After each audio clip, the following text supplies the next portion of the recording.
명절 전날 저녁 시댁 거실은 기름 냄새와 웃음으로 미끄러웠다.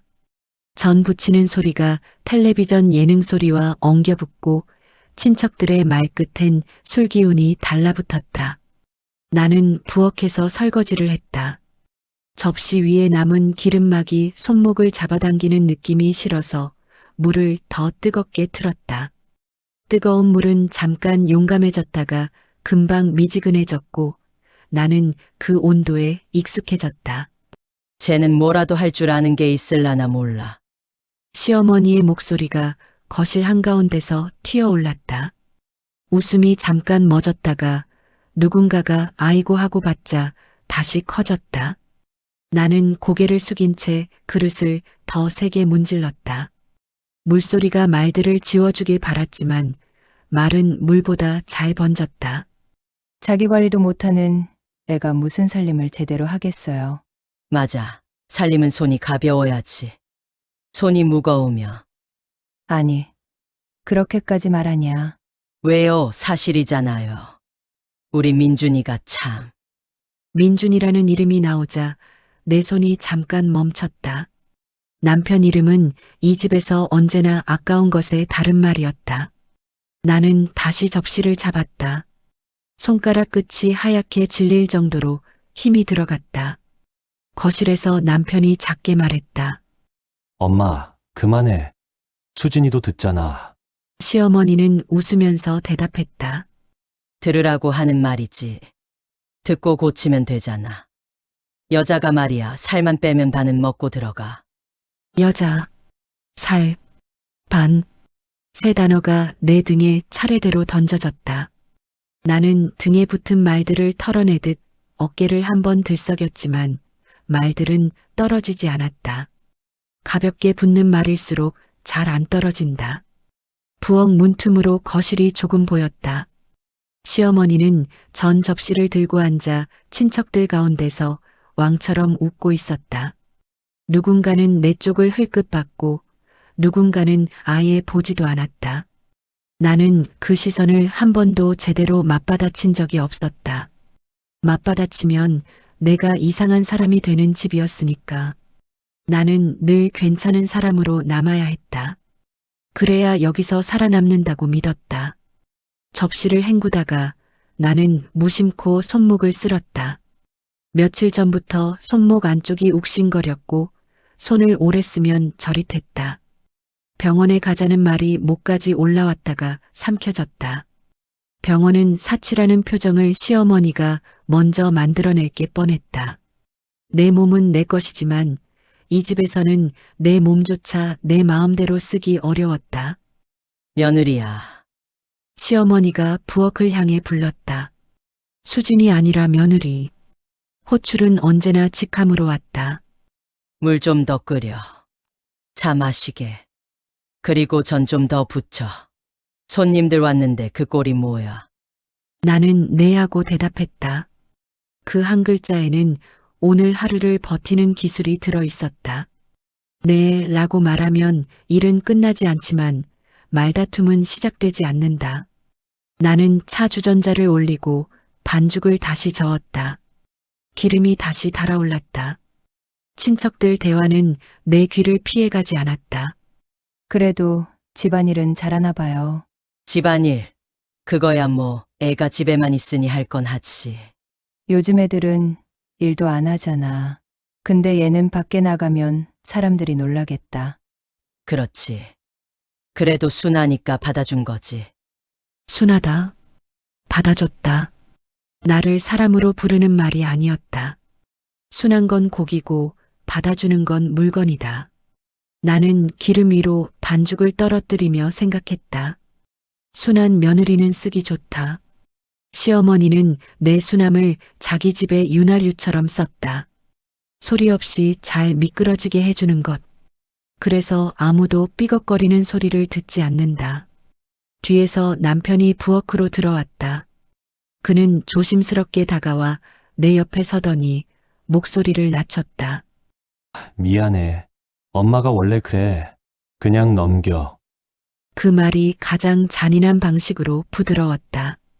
그냥 넘겨. 나는 고개를 끄덕였다. 나도 늘 그렇게 했다.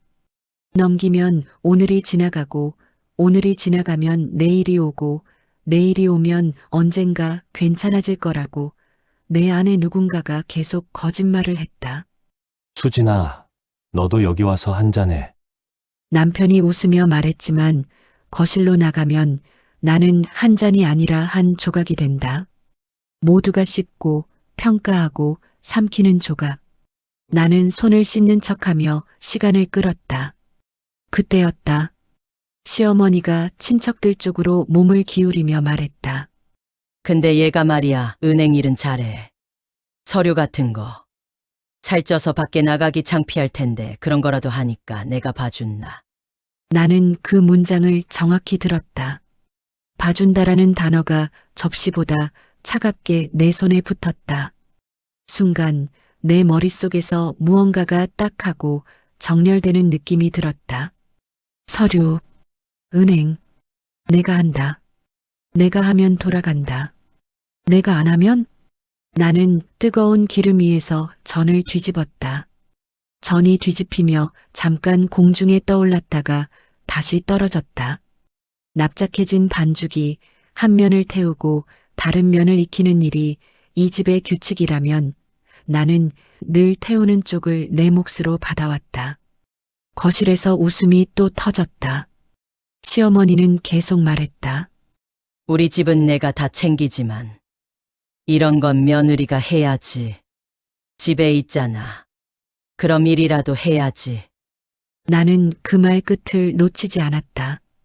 해야지라는 말에는 이 집의 진짜 계약서가 숨겨져 있었다. 이름도 서명도 없는 계약서. 조건은 간단했다. 존재는 허용하되 대가를 치를 것. 대가는 노동과 침묵. 그리고 굴욕을 삼키는 능력. 내가 손을 놓는 순간 계약서는 찢긴다. 이 집은 미끄러진다. 모두가 비로소 삐걱거리는 소리를 듣게 된다. 나는 손에 묻은 기름을 키친타월로 닦았다. 종이가 기름을 빨아들이며 어두워졌다. 사람들의 말도 이렇게 빨아들일 수 있다면 얼마나 좋을까. 하지만 말은 종이에 남지 않고 사람에게 남았다. 그리고 그 남은 말들이 언젠가 나를 움직이게 할 거라는 걸 나는 처음으로 확실히 알았다. 부엌 창문 밖은 어둡고 조용했다. 거실은 밝고 시끄러웠다. 나는 그 경계에 서서 차가 끓는 소리를 들었다. 물이 끓는 소리는 일정했고 거짓말하지 않았다. 나는 그 소리만 믿어보기로 했다. 손을 놓는 연습을 아주 천천히 시작하기로. 그날 밤 모두가 돌아간 뒤에도 부엌은 끝나지 않았다. 기름은 식탁에서 식었지만 말들은 식지 않았다. 나는 조용히 가스레인지를 닫고 쓰레기 봉투를 묶었다. 봉투는 무거웠다. 내가 오늘 삼킨 말들과 비슷한 무게였다. 휴대폰이 진동했다. 은행에서 온 문자였다. 자동이체 미납 예정. 나는 화면을 오래 바라보다가 저장을 눌렀다. 습관이었다. 스쳐가는 것들을 붙잡는 습관. 누군가는 그걸 집착이라고 불렀고 나는 그걸 보험이라고 불렀다. 내 인생에서 보험은 늘 필요했다. 거실에서는 시어머니가 남편에게 말했다. 내일 아침에 대출 서류 좀 찾아놔. 며느리가 알아서 하게. 남편이 대답했다. 응, 알겠어. 그들의 대화 속에서 나는 존재하지 않았다. 다만 하게라는 동사의 목적어로만 있었다. 그 순간 나는 알았다. 내가 여기서 사람이 되려면 먼저 이 집의 문장 구조를 바꿔야 한다는 걸. 주어가 항상 그들이고 나는 늘 목적어인 문장. 그 문장을 뒤집는 방법은 단순했다. 목적어가 사라지면 문장은 멈춘다. 나는 마지막으로 싱크대에 물을 틀었다. 물이 흘러가며 작은 소용돌이를 만들었다. 그것은 잠깐 형체를 갖다가 금세 사라졌다. 나는 그 소용돌이를 보며 아주 조용히 나만 들을 수 있는 목소리로 말했다. 이제부터는 내가 흘려보내지 않는다. 결혼하고 처음 맞은 명절, 나는 시어머니가 정해준 앞치마를 둘렀다. 허리에 묶는 끈이 짧아 매듭이 잘 잡히지 않았다. 시어머니는 그걸 보자마자 혀를 찼다. 살 좀 빼라니까. 앞치마도 안 맞네. 그 말에 부엌에 있던 공기가 잠깐 멈췄다. 나는 웃으며 끈을 다시 묶었다. 웃는 게 빠른 쪽이 덜 다친다는 걸 그때는 아직 몰랐다.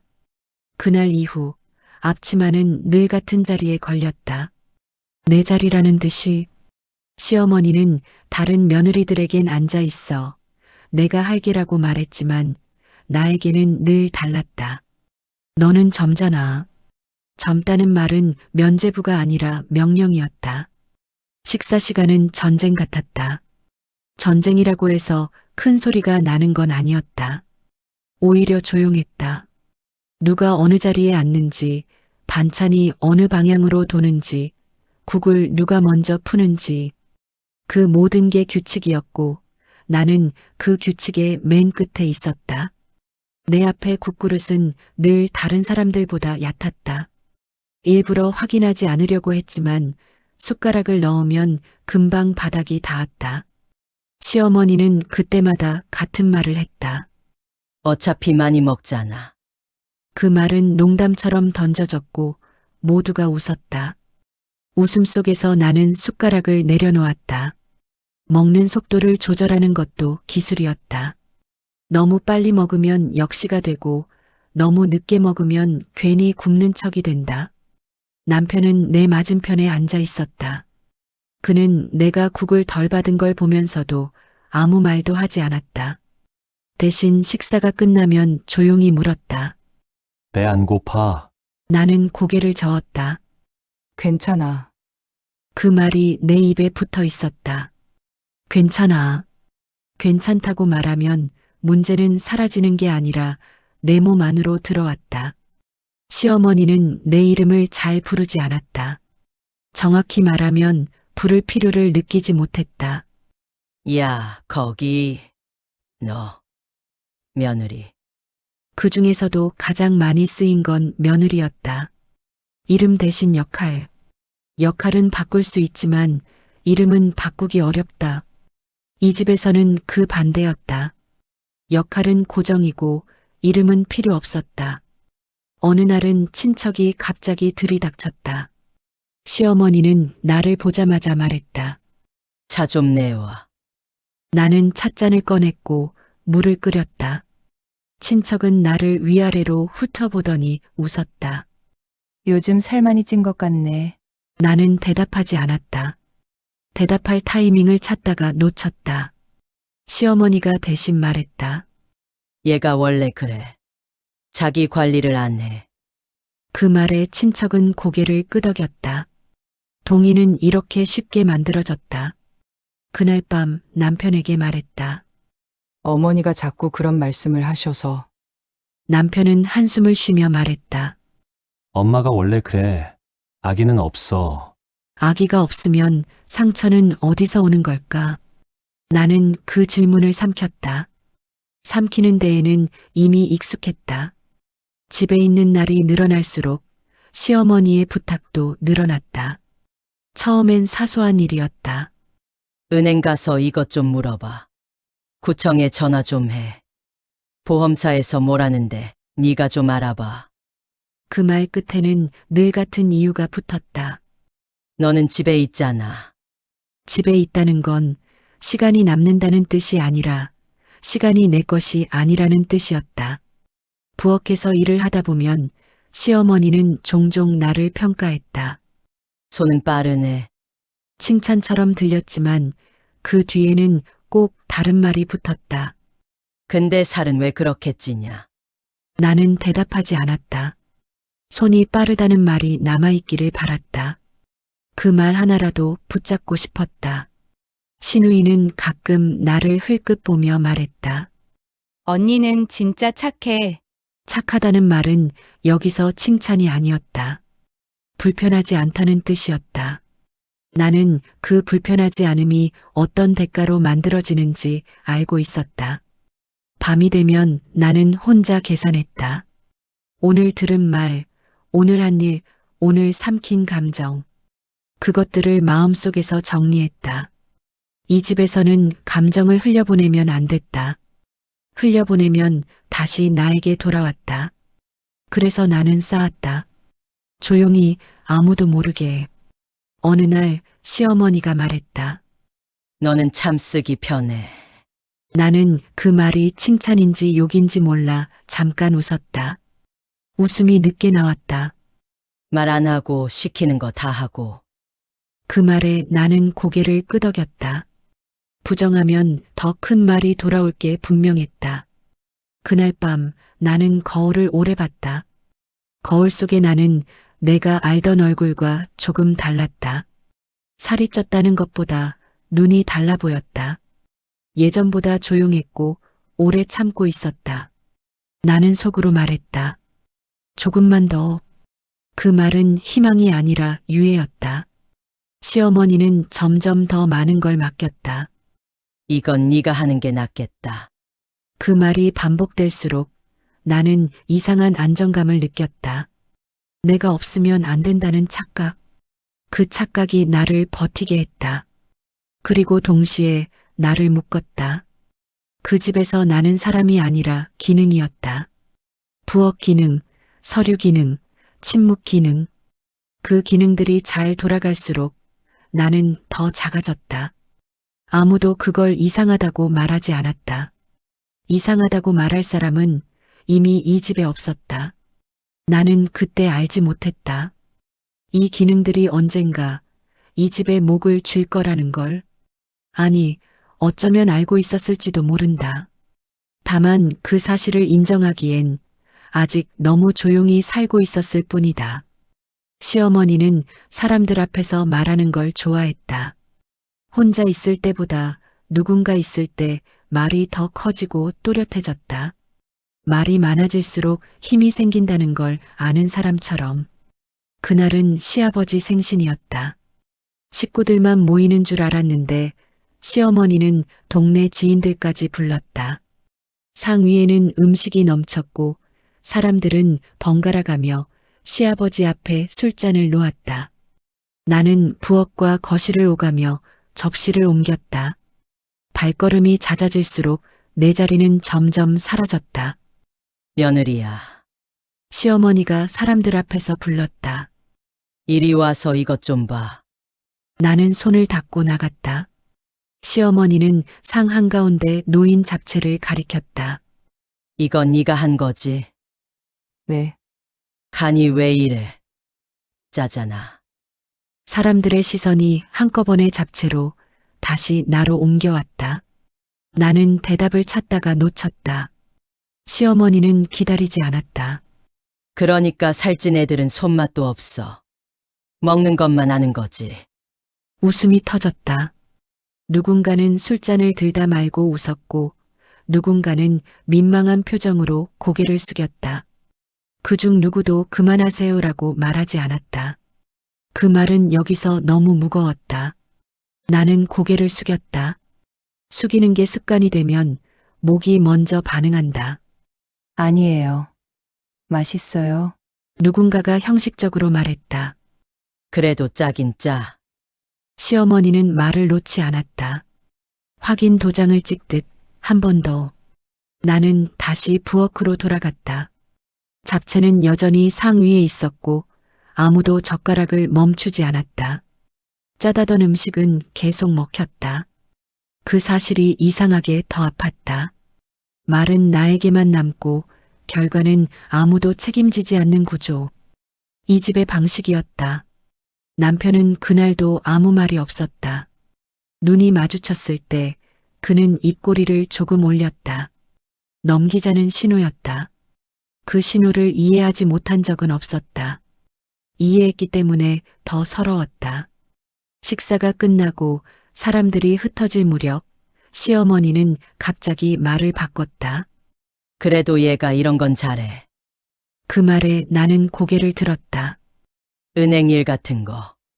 서류는 꼼꼼하거든. 사람들이 고개를 끄덕였다. 누군가는 감탄하듯 말했다. 요즘 그런 거 하기 힘든데. 시어머니는 웃었다. 밖에 나가기도 창피할 테니까 이런 거라도 해야지. 칭찬과 모욕이 같은 문장에 섞였다. 나는 그 문장을 통째로 삼켰다. 따로 골라 삼킬 수 있는 구조가 아니었다. 사람들은 고개를 끄덕이며 그 문장을 받아들였다. 그날 이후 나는 이 집에서 공식적으로 서류 담당이 됐다. 밤이 깊어 사람들이 모두 돌아간 뒤 나는 부엌에서 설거지를 했다. 시어머니는 거실에서 남편에게 말했다. 일부러 들리게 낮지 않은 목소리로.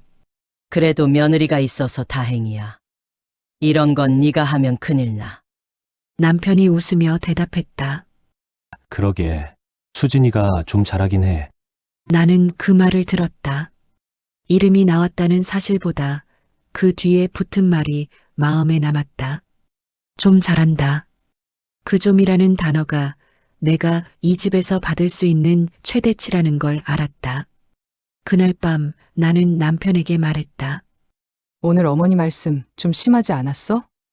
남편은 잠깐 뜸을 들이다가 말했다. 사람들 있는 데서 괜히 말 꺼내면 더 커져.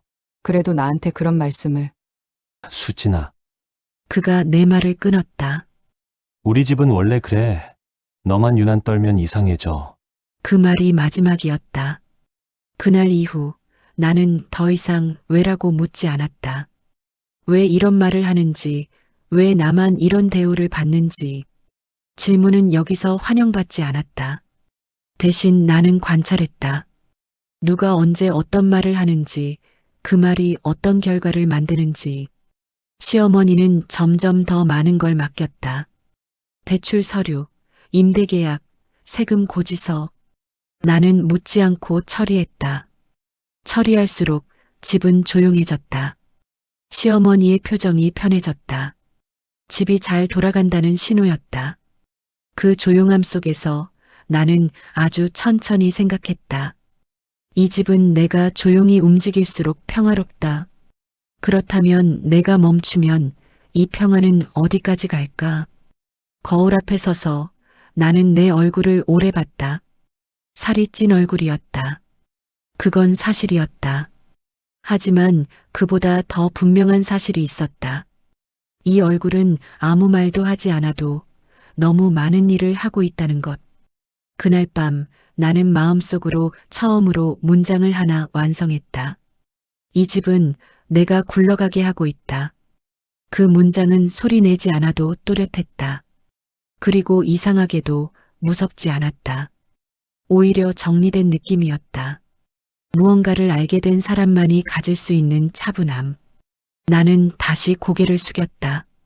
하지만 이번에는 예전과 조금 달랐다. 이제는 어디까지 숙여야 하는지 정확히 알고 있었으니까. 시어머니는 물건을 잃어버리는 걸 유난히 싫어했다. 잃어버린다는 건 관리하지 못했다는 뜻이었고, 관리하지 못했다는 건 체면이 구겨진다는 뜻이었기 때문이다. 어느 날 아침 그녀는 거실에서 큰 소리로 말했다. 내 통장 어디 갔어? 나는 부엌에서 아침상을 차리다 말고 나왔다. 테이블 위에는 신문과 리모컨, 영수증들이 흩어져 있었다. 시어머니는 소파에 앉아 팔짱을 낀 채였다. 네가 어제 정리했다며. 정리했다는 말은 곧 내가 가져갔다는 뜻으로 쓰였다. 서랍에 넣어놨어요. 그 서랍이 어디야? 나는 말없이 안방으로 가 서랍을 열었다. 통장은 그대로 있었다. 시어머니는 그걸 받아들고는 아무 말도 하지 않았다. 미안하다는 말도 고맙다는 말도 없었다. 대신 통장을 넘기며 말했다. 다음부터는 이런 건 꼭 말하고 옮겨. 그 말은 사실이 아니었다. 나는 옮길 때마다 말했었다. 하지만 사실 여부는 중요하지 않았다. 중요한 건 책임이 누구에게 남느냐였다. 통장은 다시 제자리를 찾았고 책임은 내 쪽에 남았다. 그날 점심 시어머니는 친한 이웃과 통화를 하며 말했다. 우리 며느리가 좀 둔해서 그렇지. 말은 잘 들어. 둔하다는 말이 공기처럼 방 안에 퍼졌다. 나는 방에서 그 말을 들으며 서류를 정리하고 있었다. 손은 바빴고 마음은 조용했다. 예전 같았으면 마음이 먼저 반응했을 텐데 그날은 달랐다. 나는 문장을 하나 더 추가했다. 날짜와 기한을 적은 목록의 맨 아래에 며칠 뒤 신우이가 병원 예약을 잡아달라고 했다. 언니가 이런 거 잘하잖아. 나는 병원에 전화해 예약을 잡고 시간을 정리해 메시지로 보냈다. 신우이는 짧게 답했다. 고마워. 그 말이 낯설었다. 고맙다는 말이 낯선 집이라는 사실이 그제야 또렷해졌다. 그날 저녁 시어머니는 말했다. 이제 이런 건 다 네가 맡아. 나는 고개를 끄덕였다. 끄덕이는 게 너무 자연스러워서 나 자신이 놀랄 정도였다. 거절이라는 선택지는 여기서 현실적이지 않았다.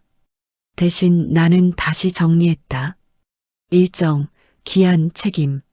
누가 맡았고 누가 모르는지. 남편은 내가 하는 일을 정확히 알지 못했다. 다만 집이 조용해졌다는 건 알았다. 요즘 엄마 기분 좋아 보이더라. 그가 말했다. 네가 잘해줘서 그래. 나는 대답하지 않았다. 잘해준다는 말이 너무 많은 걸 덮고 있었다. 어느 날 시어머니가 나를 불러 앉혔다. 이거 좀 봐봐. 그녀는 대출 관련 안내문을 내밀었다. 글자가 빽빽한 종이였다. 이게 무슨 말이야? 나는 천천히 읽었다. 기한 연장, 이자. 머릿속에서 자동으로 정리됐다. 다음 달까지 연장 신청하셔야 해요. 그럼 네가 해. 그 말은 질문이 아니었다. 나는 서류를 받아들었다. 그 순간 이상한 감각이 들었다. 이 종이가 이 집의 숨통 같다는 생각. 종이를 쥔 손이 조금 무거워졌다. 알겠어요. 그 말이 입에서 나오는 순간 무언가가 확정되는 느낌이 들었다. 그날 밤 나는 처음으로 모든 일을 목록으로 정리했다. 종이에 적고 파일로 저장했다. 누구도 보지 않는 방식으로. 누군가는 그런 걸 유난이라고 부를지도 몰랐다.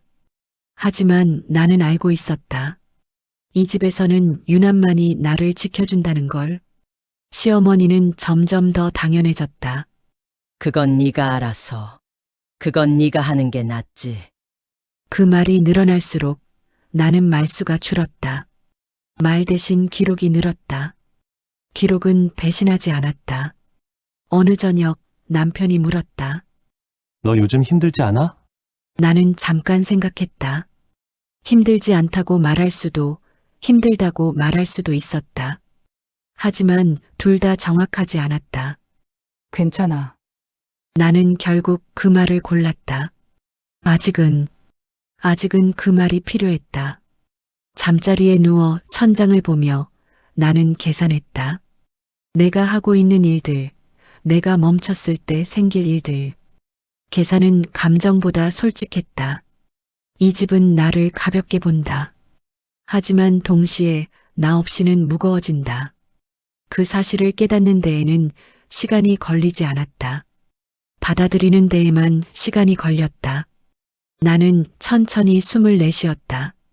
그리고 마음속으로 아주 조용히 선을 하나 그었다. 아직 넘지 않는 선. 하지만 분명히 존재하는 선. 그날 이후로 나는 더 이상 나를 설득하지 않았다. 참아야 한다거나 이해해야 한다거나 대신 기록했다. 준비했다. 아직 아무도 모르게. 나는 여전히 고개를 숙이고 있었다. 하지만 이제 그 자세는 예전과 달랐다. 언제 고개를 들지 스스로 결정할 수 있었으니까. 시어머니는 숫자를 싫어했다. 싫어한다기보다는 숫자 앞에서 금방 피곤해졌다. 눈이 아파. 그 말은 대화를 끝내는 신호였다. 숫자가 많아지면 시어머니는 종이를 밀어냈고 종이는 자연스럽게 내 앞으로 왔다. 네가 좀 봐. 그 말이 시작이었다. 처음엔 은행 창구였다. 번호표를 뽑고 창구 앞에 서서 직원의 말을 듣는 일. 직원은 나를 보며 설명했고 시어머니를 보며 결정을 기다렸다. 시어머니는 고개를 끄덕였고 나는 내용을 기억했다. 기억은 늘 내 몫이었다.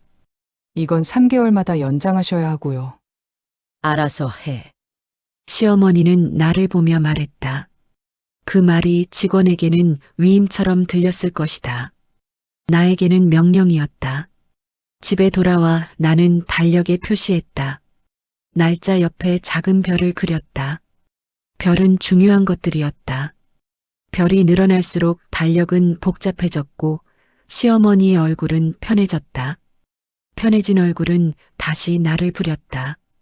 이것도 좀 봐주죠. 임대차 계약서였다. 이건 뭐야? 갱신해야 돼요. 그럼 네가 해. 시어머니는 항상 왜를 묻지 않았다. 왜 갱신해야 하는지, 왜 지금인지. 이유를 묻는 건 책임을 나누는 일이라서였다. 책임은 늘 나에게로 흘렀다. 나는 그 흐름을 막지 않았다. 아직은 서류는 점점 두꺼워졌다.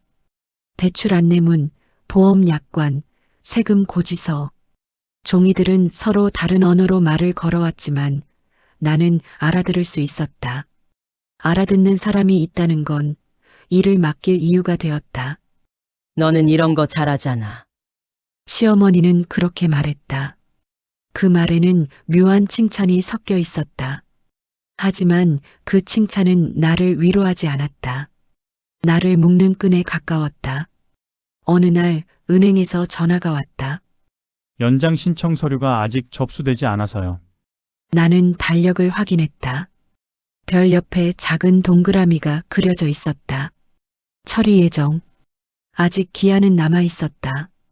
내일 접수할게요. 전화를 끊고 나는 한 줄을 추가로 적었다. 연장 미접수 상태. 그날 저녁 시어머니는 아무것도 몰랐다. 요즘 집이 참 조용하지. 조용한 건 집이 아니라 문제들이었다. 문제들은 종이 안에 잠들어 있었고 내가 깨우지 않으면 아무 말도 하지 않았다. 나는 조금씩 방식을 바꿨다. 예전에는 다 처리하고 보고했다면 이제는 상태를 나눴다. 처리됨, 대기, 확인 필요. 시어머니는 차이를 몰랐다. 몰라도 상관없었다. 그녀가 원하는 건 결과였고 결과는 아직 괜찮았다. 신우이에게서 전화가 왔다. 언니, 보험 문자 왔는데 이게 뭐야? 나는 설명했다. 신우이는 잠깐 듣다가 말했다. 아, 복잡해. 언니가 그냥 해줘. 그 말도 자연스러웠다. 부탁은 여기서 늘 그렇게 끝났다. 나는 그날 처음으로 내 이름으로 된 폴더를 만들었다. 컴퓨터 안에 그리고 종이로도. 폴더 이름은 평범했다. 정리. 누구도 의심하지 않을 만큼. 그 안에는 기한표와 메모, 통화 기록이 들어갔다. 내가 아니면 읽기 어려운 방식이었다. 뭘 그렇게 열심히 해? 남편이 물었을 때 나는 대답했다. 집안일. 그는 고개를 끄덕였다. 집안일이라는 말은 모든 걸 덮었다. 서류도 숫자도 책임도. 어느 날은 세무서에서 우편이 왔다. 두툼한 봉투였다. 시어머니는 봉투를 뜯지도 않고 내밀었다. 이거 네가 봐. 나는 봉투를 열고 내용을 확인했다. 기한, 가산세, 수정신고. 머릿속에서 계산이 빠르게 돌아갔다. 아직 늦지 않았다. 아직은. 그날 밤 나는 종이에 선을 하나 그었다. 내가 하지 않으면. 그 아래에 경우의 수를 적었다. 전화, 독촉, 연체, 문제. 순서는 분명했다. 이 집은 그 순서를 아무도 모른 채 내가 알아서 돌아가고 있었다. 시어머니는 그 사실을 몰랐다. 살쪄서 집에만 있으니까 이런 건 잘해. 그 말에 나는 대답하지 않았다. 굳이 바로잡을 필요가 없었다. 오해는 때로 방패였다. 며칠 뒤 은행에서 다시 전화가 왔다. 이번에는 다른 직원이었다. 담당자가 바뀌어서요.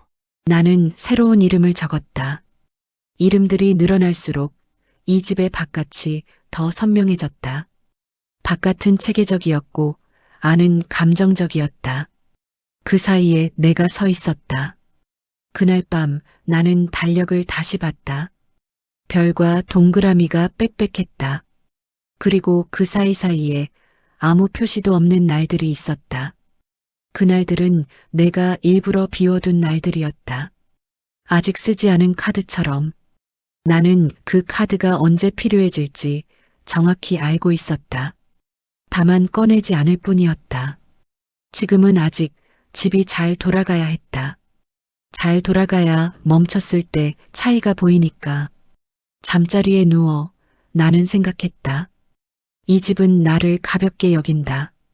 그래서 내가 들고 있는 무게를 아무도 모른다. 그 무게는 종이였고 날짜였고 숫자였다. 그리고 언젠가 침묵이 될 것이었다. 대출 서류는 늘 같은 봉투에 들어 있었다. 은행 로고가 박힌 두툼한 봉투. 시어머니는 그 봉투를 서랍 맨 아래에 넣어두고 필요할 때만 꺼냈다. 필요하다는 기준은 단순했다. 글자가 많아 보일 때 이건 또 뭐야? 그녀는 봉투를 흔들며 말했다. 읽기 싫어. 나는 봉투를 받아들고 식탁에 앉았다. 종이를 펼치자 숫자들이 줄을 맞춰 서 있었다. 금리 만기, 연장 조건, 예전과 달라진 부분이 있었다. 작은 글씨였다. 아주 작은 글씨로 연장 주기가 바뀌어 있었다. 3개월 단위. 나는 그 문장을 다시 읽었다. 전에는 6개월이었다. 바뀐 건 지난 분기였다. 은행은 바뀐 걸 알려줬고 시어머니는 그걸 넘겼다. 넘긴 건 우편이 아니라 의미였다. 어때? 시어머니가 물었다. 연장해야 해요. 그럼 해. 그 말로 끝이었다. 언제까지, 어떻게, 왜 바뀌었는지는 중요하지 않았다. 중요한 건 내가 한다는 사실뿐이었다. 나는 달력을 열었다. 별을 하나 더 그렸다. 이번 별은 조금 진하게. 그날 은행에 갔을 때 직원은 조심스럽게 말했다. 이번부터는 기한 놓치면 이자율이 바로 올라가요. 얼마나요? 깨요. 그는 구체적인 숫자를 말하지 않았다. 대신 표정을 바꿨다. 숫자보다 빠른 신호였다. 나는 고개를 끄덕였다. 알아들었다는 표시, 이해했다는 표시, 그 표시들은 늘 나만의 것이었다. 시어머니는 창구 옆에서 휴대폰을 보고 있었다. 직원의 말이 끝나자 그녀는 고개를 들고 말했다. 됐지. 네. 그럼 가자. 오래 서 있으니까 허리 아파. 집에 돌아와 나는 서류를 다시 정리했다. 바뀐 조건에 형광펜으로 선을 그었다. 그리고 메모를 남겼다. 연장 주기 변경, 기한 엄수 필요. 메모는 간단했지만 의미는 무거웠다. 며칠 뒤 임대차 계약서도 도착했다. 가게 임대였다. 갱신 시기가 다가온다는 안내문. 시어머니는 그 종이를 보며 말했다. 이건 그냥 자동으로 되는 거 아니야? 아니에요. 그럼 네가 알아서 해. 나는 계약서를 읽었다. 임대인은 바뀌지 않았지만 조건이 하나 추가돼 있었다. 갱신 기한을 넘기면 보증금 일부를 공제한다는 조항. 조항은 친절하지 않았다. 놓치면 바로 손해였다. 그날 밤 나는 2개의 종이를 나란히 놓았다. 대출 연장 안내문과 임대차 갱신 안내문. 둘 다 기한이 있었고 둘 다 내가 하지 않으면 넘어갔다. 둘 다 넘어가면 결과는 분명했다. 나는 종이에 선을 그었다. 이 집의 숨통. 그리고 그 아래에 작은 글씨로 적었다. 내 손. 시어머니는 아무것도 몰랐다. 요즘 너 없으면 큰일이야. 그 말은 농담처럼 나왔다. 하지만 농담에는 진실이 숨어 있었다. 나는 웃지 않았다. 웃음은 오해를 키웠다. 신우이는 다시 전화를 걸어왔다. 언니, 세금 문자 왔어. 나는 물었다. 기한 언제야? 몰라. 나는 숨을 잠깐 멈췄다가 말했다. 문자 캡처해서 보내. 문자를 보고 나는 달력에 또 하나의 표시를 했다. 달력은 점점 검어졌다. 날짜 위에 쌓이는 건 잉크였지만 사실은 책임이었다. 남편은 그걸 몰랐다. 너 요즘 뭐 그렇게 바빠? 할 게 좀 있어. 집에 있으면서? 그는 웃으며 말했다. 아기는 없었다. 그게 더 문제였다. 나는 컴퓨터 파일을 열어 폴더 안에 폴더를 하나 더 만들었다. 이름은 빼고, 그리고 그 안에 처리 전 상태의 서류들을 넣었다. 아직 아무 일도 일어나지 않았다. 하지만 일어날 수 있다는 걸 나는 정확히 알고 있었다. 그날 은행에서 다시 전화가 왔다. 연장 신청 다음 주까지 가능하신 거 맞죠? 네, 그 이후엔 조건이 바뀝니다. 알고 있어요. 전화를 끊고 나는 시간을 확인했다. 아직 여유는 있었다. 여유가 있다는 사실이 나를 조금 편안하게 했다. 동시에 위험을 더 선명하게 만들었다. 여유는 준비를 허락했고 준비는 선택지를 만들었다. 시어머니는 그날 저녁 친척과 통화하며 말했다. 요즘은 다 며느리가 해줘서 편해. 편하다는 말이 이 집의 경고음처럼 울렸다. 편할수록 위험은 한 사람에게 몰린다. 나는 달력을 덮었다. 별과 표시들이 사라졌다. 하지만 머릿속에는 그대로 남았다. 나는 이 집의 시간을 들고 있었다. 시간을 쥔 사람이 할 수 있는 일은 많았다. 아직은 하지 않을 뿐이었다. 그날 밤 나는 처음으로 이렇게 생각했다. 내가 멈추면 누구부터 흔들릴까? 그 질문은 가볍게 떠올랐지만 쉽게 사라지지 않았다. 나는 그 질문을 폴더 맨 아래에 저장했다. 아직 열지 않을 파일처럼. 치명적인 건 늘 소리가 없었다. 큰 사고는 예고를 하지만 진짜 문제는 늘 조용히 다가왔다. 어느 날 오전 우편함에 얇은 봉투 하나가 꽂혀 있었다. 겉면에는 익숙한 로고가 찍혀 있었다. 보험사였다. 시어머니는 봉투를 보자마자 내밀었다. 이건 또 뭐야? 나는 봉투를 열었다. 내용은 간단했다. 갱신 안내. 다만 작은 글씨로 적힌 문장이 눈에 걸렸다. 미갱신 시 보장 중단. 나는 날짜를 확인했다. 기한은 생각보다 가까웠다. 그 보험은 가게와 연결돼 있었다. 사고가 나면 보장 여부에 따라 모든 게 달라지는 보험. 평소엔 존재감이 없지만 필요해지는 순간엔 늦는 보험이었다. 이거 갱신해야 해요. 그럼 네가 해. 늘 그렇듯 질문은 없었다. 나는 달력에 표시했다. 별은 더 이상 모양을 유지하지 못하고 점과 선으로 바뀌었다. 구분이 필요했기 때문이다. 대출, 임대, 세금, 보험. 성격이 다른 문제들은 같은 날짜에 몰려 있었다. 우연이라고 하기엔 정확했다. 그날 오후 세무서에서 전화가 왔다. 확인할 게 있어서요. 나는 메모장을 꺼냈다. 전화 내용은 길지 않았다. 수정 신고가 필요한 항목 하나. 금액은 크지 않았지만 기한을 넘기면 과태료가 붙는 종류였다. 이번 주 안으로 처리하시면 됩니다. 네, 전화를 끊고 나는 잠깐 손을 멈췄다. 이번 주, 다음 주, 그 사이에 겹친 날짜들이 머릿속에서 정렬됐다. 문제는 각자 작아 보였지만 동시에 터지면 감당이 달랐다. 시어머니는 그날도 평소처럼 말했다. 요즘은 걱정이 없어. 그 말에 나는 고개를 끄덕였다. 걱정이 없는 건 누군가 대신 걱정하고 있기 때문이라는 걸 그녀는 몰랐다. 며칠 뒤 은행에서 또 다른 안내문이 왔다. 이전과는 다른 형식이었다. 연체 안내가 아니라 사전고지. 기한을 넘기면 어떤 절차가 진행되는지 상세히 적혀 있었다. 단계별로 아주 친절하게. 나는 그 친절함이 무서웠다. 나는 종이들을 한 줄로 세웠다. 대출, 임대, 보험, 세금. 그리고 그 아래에 날짜를 적었다. 날짜들이 서로 가까웠다. 그 순간 퍼즐이 맞춰졌다.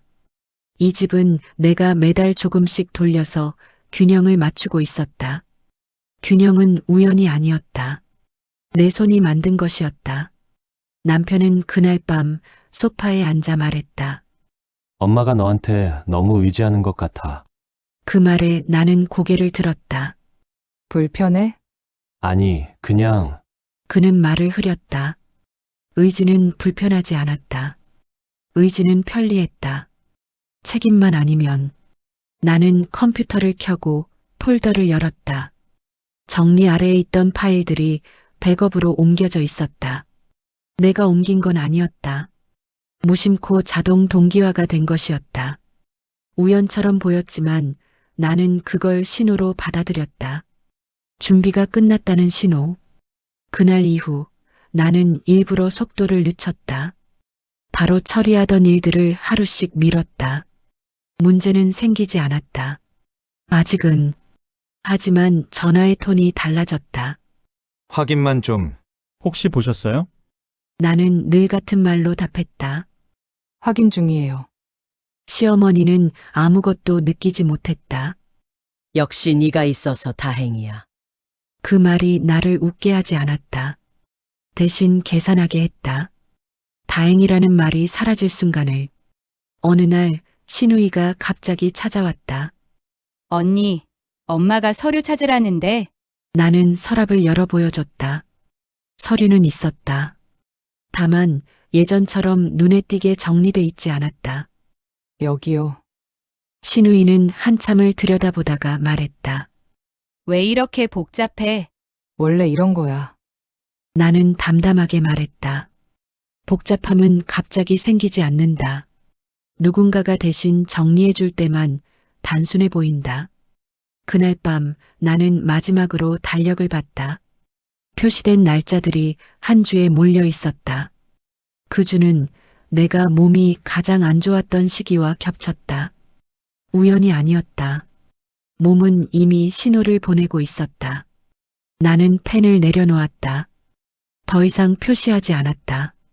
표시를 멈춘다는 건 관리의 종료를 의미했다. 아직 선언하지 않았을 뿐 마음속에서는 이미 끝나 있었다. 창밖에서 비가 내렸다. 빗소리는 규칙적이었고 거짓말을 하지 않았다. 나는 그 소리를 들으며 생각했다. 이제 충분하다. 이 집이 굴러가는 방식, 그 방식이 나에게 요구하는 것, 그리고 내가 더 이상 줄 수 없는 것. 나는 마지막으로 파일을 닫았다. 닫히는 소리가 작게 났다. 아무도 듣지 못했다. 하지만 그 소리는 다음 막을 여는 소리였다. 몸은 거짓말을 못했다. 어느 날 아침 나는 침대에서 일어나려다 그대로 주저앉았다. 어지러움이 잠깐 스쳤고 손끝이 차가워졌다. 심각한 통증은 아니었다. 그래서 더 위험했다. 이 정도는 괜찮다고 넘기기 쉬운 신호였다. 부엌에서 시어머니의 목소리가 들렸다. 며느리야, 은행에서 또 전화 왔어. 또, 그 단어가 머릿속에서 멈췄다. 또라는 말은 반복을 전제로 한다. 반복은 이미 구조가 굳었다는 뜻이었다. 나는 휴대폰을 받아들었다. 네, 제가 확인할게요. 은행 직원은 익숙한 톤으로 말했다. 연장 접수만 하면 됩니다. 다만 이번 분기부터는 서류가 하나 더 필요해요. 어떤 거죠? 담보 재평가 동의서요. 재평가. 그 단어는 새로운 문제가 아니라 잠자던 문제였다. 담보 가치가 떨어지면 조건이 바뀐다. 바뀌면 연장은 연장이 아니게 된다. 나는 그 문장을 마음속에서 조용히 완성했다. 전화를 끊고 나는 잠시 앉아 있었다. 서류가 늘어날수록 선택지는 줄어들었다. 선택지가 줄어든다는 건 누군가에게 더 의존하게 된다는 뜻이었다. 그 누군가는 늘 나였다. 시어머니는 아무렇지 않게 말했다. 오늘 안 해도 되지? 기한은 아직 있어요. 그럼 천천히 해. 몸도 안 좋아 보이는데. 그 말은 배려처럼 들렸지만 실은 계산이었다. 천천히는 늘 나에게만 허락되는 방식이었다. 기한은 기다려주지 않는데도 그날 오후 나는 병원에 갔다. 혼자였다. 대기실에서 번호를 기다리며 문득 이런 생각이 들었다. 내가 쓰러지면 이 집은 누구에게 전화를 할까? 나에게. 그 생각에 웃음이 나왔다. 웃음은 기침으로 바뀌었다. 의사는 말했다. 과로예요. 과로. 그 단어는 내 생활을 요약했다. 당분간 쉬세요. 쉬라는 말은 여기서 가장 비현실적인 조언이었다. 집에 돌아오니 테이블 위에 서류가 더 쌓여 있었다. 시어머니가 말했다. 이것도 왔더라. 보험사 안내문이었다. 갱신 서류와 함께 변경 약관, 작은 글씨로 적힌 조건 변경, 보장 범위 축소, 선택하지 않으면 자동 적용. 자동이라는 단어는 늘 불리했다. 누군가 대신 선택해줄 때만 공평했다.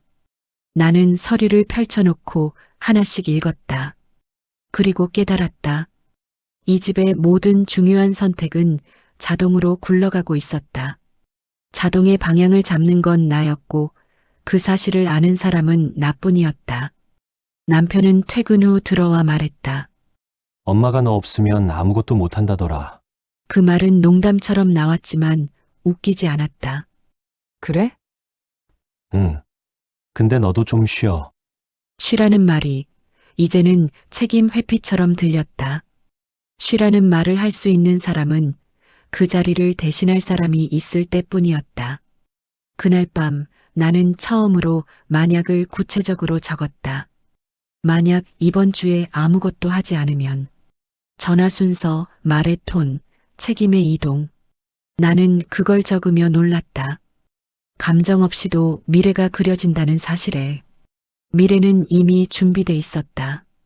다음 날 아침 시어머니는 갑자기 화를 냈다. 왜 은행에서 자꾸 연락 와? 처음이었다. 화가 나 있다는 사실을 나에게 직접 표출한 건 아직 기한 전이에요. 그래도 기분 나쁘잖아. 기분. 숫자보다 기분이 먼저 나오는 집이었다. 나는 그 집의 통역사였다. 그날 오후 나는 결정을 하나 더 미뤘다. 일부러였다. 하루, 단 하루. 세상은 변하지 않았다. 하지만 전화는 늘었다. 그날 저녁 시어머니는 말했다. 요즘 일 처리가 좀 느려. 그 말이 나를 멈추게 했다. 느리다는 말은 나에게 처음 붙은 불만이었다. 일을 더 잘하면 칭찬이 오지 않는 집, 대신 기준만 올라가는 집. 나는 그날 밤 마지막으로 목록을 정리했다. 그리고 제목을 바꿨다. 정리해서 의존. 이 집이 나에게 무엇을 하고 있는지 그 단어가 가장 정확했다. 몸은 다시 신호를 보냈다. 두통이 왔고 손이 떨렸다. 나는 물을 마시며 생각했다. 이건 더 버틸 문제가 아니다. 새벽에 잠에서 깼다. 조용했다. 집이 아니라 내 머리가. 나는 그 조용함 속에서 아주 분명한 결론에 도달했다. 내가 멈추지 않으면 이 집은 멈추지 않는다. 그리고 그 문장의 뒤에 자연스럽게 이어졌다. 그러면 나는 먼저 망가진다. 그 결론은 슬프지 않았다. 오히려 단정했다. 나는 그 단정을 마음속에 고이 접어두었다. 아직 말하지 않았을 뿐 이미 선택은 끝나 있었다. 나는 아무것도 선언하지 않았다. 다만 더 이상 달력을 열지 않았다. 그걸로 충분했다. 몸이 먼저 멈췄다. 아침에 눈을 떴을 때 나는 바로 일어나지 않았다. 정확히는 일어나지 못했다. 천장이 흐릿했고 머리가 무거웠다. 알람은 이미 한 번 울렸다가 멈춘 뒤였다. 평소 같았으면 벌떡 일어나 달력을 확인했을 시간이었다. 나는 휴대폰을 집어들었다가 화면을 보지 않고 내려놓았다. 부엌에서 소리가 났다. 시어머니가 컵을 내려놓는 소리였다. 며느리야. 부르는 소리가 평소보다 한 박자 늦었다. 오늘 은행 가야 하지. 나는 대답하지 않았다. 듣지 못한 척도 아니었다. 대답할 필요를 느끼지 못했다. 몸이 나 대신 결정을 내려버린 느낌이었다. 이건 반항이 아니었다. 파업도 아니었다. 그냥 공백이었다. 잠시 뒤 문이 열렸다. 시어머니가 방문 앞에 서 있었다. 자, 몸이 좀 안 좋아요. 내 목소리는 생각보다 차분했다. 변명처럼 들리지도 않았다. 아파. 네. 그녀는 잠깐 서 있다가 말했다. 그럼 오늘은 쉬어. 쉬어라는 말이 처음으로 진짜 쉬어라는 의미로 들렸다. 다만 그 말 끝에는 늘 붙는 조건이 있었다. 오늘만. 나는 다시 눈을 감았다. 은행에 가지 않았다. 달력을 열지 않았다. 서류를 만지지 않았다. 아무것도 하지 않았다. 집은 여전히 조용했고 아무 일도 일어나지 않는 것처럼 보였다. 그날 오후 전화가 왔다. 은행이었다. 진동이 울렸지만 나는 받지 않았다. 잠깐 고민했다. 받지 않으면 어떤 일이 생길지 나는 알고 있었다. 알고 있음에도 받지 않았다. 그 선택이 나를 놀라게 했다. 두 번째 전화가 왔다. 세 번째는 메시지였다. 확인 부탁드립니다. 나는 메시지를 읽고 화면을 끄지 않았다. 그냥 내려놓았다. 메시지는 사라지지 않았고 나는 움직이지 않았다. 저녁 무렵 시어머니의 목소리가 달라졌다. 오늘 연락 온 거 없어. 잘 모르겠어요. 네가 확인해야 하는 거 아니야? 오늘은 쉬라고 하셔서요. 그 말은 사실이었다. 그녀가 한 말이었다. 나는 그 사실을 조용히 돌려줬다. 시어머니는 대답하지 않았다. 말이 막혔을 때 나오는 침묵이 있었다. 다음 날 아침 나는 여전히 일어나지 않았다. 몸은 조금 나아졌지만 움직이지 않았다. 움직이면 다시 돌아갈 것 같았다. 예전의 속도로, 예전의 역할로. 전화가 더 잦아졌다. 은행, 보험사, 낯선 번호. 시어머니는 점점 자주 방문 앞에 섰다. 이상하다. 왜 이렇게 연락이 많아? 네가 어제 안 했어? 나는 대답을 바꾸지 않았다. 몸이 안 좋아서요. 이유는 충분했다. 몸은 늘 이유였다. 그동안은 이유로 인정받지 못했을 뿐. 사흘째 되는 날 시어머니는 서류를 직접 꺼냈다. 거실 테이블 위에 봉투들이 펼쳐졌다. 순서도 기준도 없었다. 종이들은 종이일 뿐이었다. 그녀는 몇 장을 넘기다 말고 나를 불렀다. 이거 어디야? 어떤 거요? 그거, 은행 거. 은행 것도 여러 개예요. 그녀는 입을 다물었다. 여러 개라는 말이 처음으로 현실이 된 표정이었다. 그동안 은행은 하나였다. 내가 알아서 하는 하나. 그게 아니었다는 사실이 이제야 보이는 듯했다. 남편은 퇴근 후 집에 들어오며 말했다. 집에 전화가 많이 왔어. 그래? 엄마가 잘 못해. 그는 말을 멈췄다. 못해라는 말은 나를 향한 신호였다. 해결하라는 뜻. 내일은 할 수 있어? 그는 조심스럽게 물었다. 나는 잠깐 생각했다. 그리고 고개를 저었다. 아직은 힘들어. 그날 밤 시어머니의 목소리는 높아졌다. 쟤 왜 저래? 그 말은 나에게 하는 말이 아니었다. 남편에게 하는 말이었다. 하지만 집안의 모든 말은 결국 나에게 도착했다. 살쪄서 그런 거 아냐? 그 말이 다시 나왔다. 습관처럼 위기 앞에서 그녀는 늘 같은 무기를 꺼냈다. 나는 방문 너머에서 그 말을 들었다. 그리고 아무 말도 하지 않았다. 예전 같았으면 상처였을 말이 그날은 확인처럼 들렸다. 아, 이 사람은 끝까지 이 언어를 쓰겠구나. 넷째 날 은행에서 집으로 전화가 왔다. 이번에는 집 전화였다. 시어머니가 받았다. 네. 그녀의 목소리가 한 단계 낮아졌다. 아, 네. 며느리가 담당인데요. 잠깐의 침묵. 아직이요? 그녀는 나를 쳐다봤다. 눈이 마주쳤다. 그 눈에는 처음 보는 종류의 감정이 있었다. 당황, 그리고 두려움. 전화를 끊고 시어머니는 말했다. 이거 큰일 아니야? 그 질문은 처음으로 나에게 던져진 질문이었다. 명령도 평가도 아니었다. 나는 천천히 말했다. 기한이 지나가고 있어요. 그럼 지금 하면 되잖아. 지금은요. 나는 말을 멈췄다. 이어서 말하지 않았다. 지금은 무엇인지 그녀가 스스로 상상하게 두었다. 그날 밤 집은 더 이상 조용하지 않았다. 소리는 없었지만 공기가 무거웠다. 무거운 건 늘 보이지 않았다. 나는 침대에 누워 숨을 고르게 쉬었다. 이상하게도 마음은 편했다. 나는 아무것도 망치지 않았다. 아무것도 건드리지 않았다. 그저 하지 않았다. 그게 이렇게 큰 차이를 만들 줄은 나조차 몰랐다. 다섯째 날 아침 집 전화가 먼저 울렸다. 시어머니가 받았다. 네. 하는 목소리가 2번 바뀌었다. 처음엔 습관적인 높이였다가 금세 낮아졌다. 전화는 길지 않았다. 끊고 나서도 한동안 수화기를 내려놓지 못했다. 은행에서 뭐래? 남편이 물었다. 확인 중이래. 시어머니의 대답은 짧았다. 확인 중이라는 말이 얼마나 불안한지 그녀는 아직 몰랐다.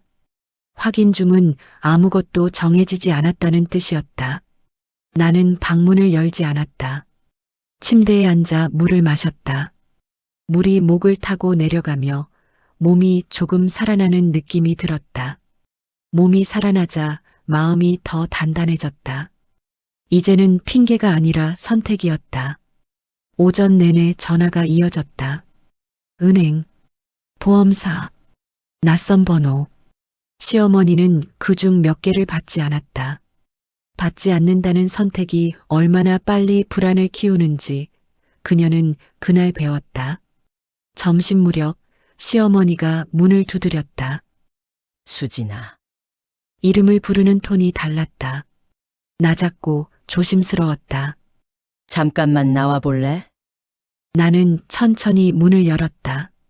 거실 테이블 위에는 서류들이 다시 펼쳐져 있었다. 봉투들이 방향 없이 놓여 있었고 종이들은 서로 다른 크기로 겹쳐 있었다. 정리되지 않은 서류는 소리를 내지 않았지만 보는 사람을 압박했다. 이게 뭐가 뭔지 모르겠어. 시어머니가 말했다. 처음으로 모르겠다는 말을 했다. 이거부터 하면 돼요. 나는 서류 하나를 가리켰다. 그 다음은 그건요. 이게 끝나야 해요. 순서를 말해주자 시어머니의 표정이 굳었다. 순서는 곧 시간이었다. 시간은 돈이었고 책임이었다. 그럼 지금 하면 되잖아. 지금은요. 나는 다시 말을 멈췄다. 설명하지 않았다. 설명은 늘 기대를 만들었다. 기대는 다시 명령으로 돌아왔다. 그날 오후 보험사에서 우편이 하나 더 왔다. 이번에는 등기였다. 시어머니는 봉투를 들고 서서 나를 봤다. 이건 또 뭐야? 보장 중단 안내 같아요. 중단. 그 단어가 공기 중에서 잠깐 떠 있었다. 시어머니는 그 단어를 잡지 못했다. 그럼 어떻게? 갱신하면 돼요. 그럼 네가 그녀는 말을 멈췄다. 멈춘 이유는 내가 아니라 상황이었다. 저녁 무렵 남편이 퇴근했다. 집안 공기를 느끼자마자 알았다는 표정이었다. 무슨 일 있어? 시어머니가 먼저 말했다. 제가 요즘 일을 안 해.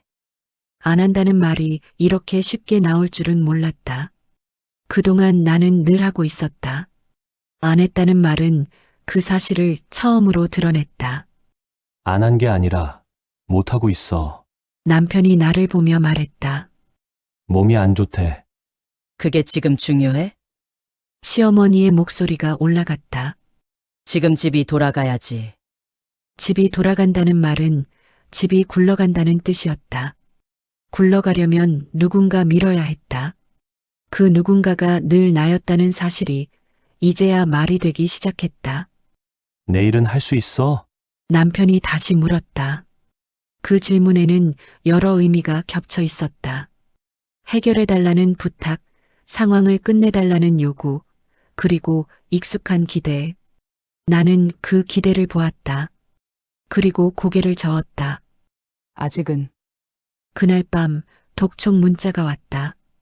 짧았고 건조했다. 기한 경과 시 불이익이 발생합니다. 시어머니는 문자를 들고 와서 말했다. 이거 뭐야? 기한이 지났다는 뜻이에요. 그래서 이제는 조건이 바뀔 수 있어요. 조건. 그 단어는 시어머니가 싫어하는 종류였다. 조건은 계산을 요구했다. 계산은 책임을 요구했다. 그녀는 잠깐 입을 열었다가 닫았다. 그 다음 날 아침 집으로 우편이 2통 더 왔다. 하나는 대출 관련, 하나는 임대차 관련. 봉투의 두께가 달랐다. 두께는 늘 나쁜 소식의 지표였다. 시어머니는 봉투를 뜯지 못했다. 네가 봐. 그 말이 나왔다. 자동처럼. 나는 봉투를 받지 않았다. 지금은 힘들어요. 그 말을 말로만 하면 쉬웠다. 행동으로 지키는 게 어려웠다. 하지만 나는 그대로 있었다. 그날 오후 시어머니는 처음으로 밖으로 나갔다. 은행에 직접 가겠다고 했다. 나 없이 문이 닫히고 집이 조용해졌다. 나는 소파에 앉아 숨을 고르게 쉬었다. 조용함이 낯설지 않았다. 저녁에 시어머니는 돌아왔다. 얼굴이 달라져 있었다. 피곤함과 분노가 섞인 얼굴이었다. 왜 아무도 설명을 안 해줘? 그 말에는 억울함이 섞여 있었다. 설명은 늘 내가 하던 일이었다. 남편이 말했다. 엄마, 수진이가 원래 다 해줬잖아. 그 말이 불쑥 나왔다. 처음으로 내가 했다는 사실이 문장으로 나왔다.